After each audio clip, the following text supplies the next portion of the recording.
pracovné kontrakty alebo čiastkové pracovné kontrakty. Často sú to ženy alebo znevýhodnení ľudia. No a teraz pani Edith Bauer, nech sa páči. Köszönöm, elnök úr. Az Európai Globalizációs Alkalmazkodási Alap első... Ďakujem, pán predsedajúci. Tento fond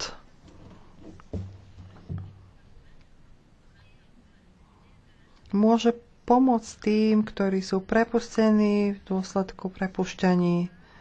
Boli také prípady, kedy vzdelávanie bolo financované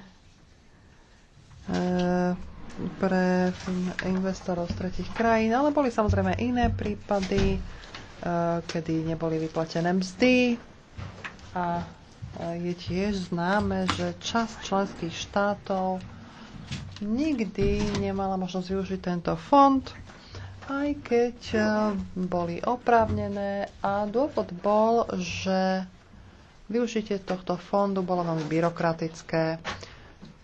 Je potešiteľné, že sa to musí všetko diať efektívne, tie platby sa musia diať na čas, aby neuplynulo príliš veľa času.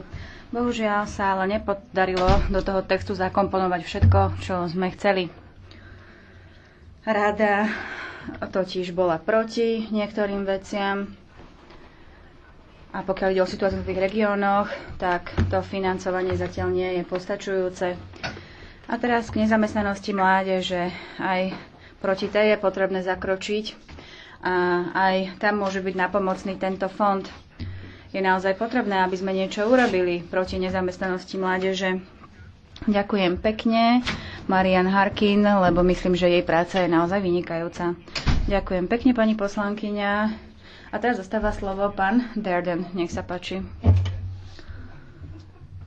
Merci, président. Ďakujem pekne, pán predseda, vážený pán komisár, kolegyne, kolegovia. Nový rozpočtový rámec, to bola moja téma, pôsobím vo výbore EMPL a preto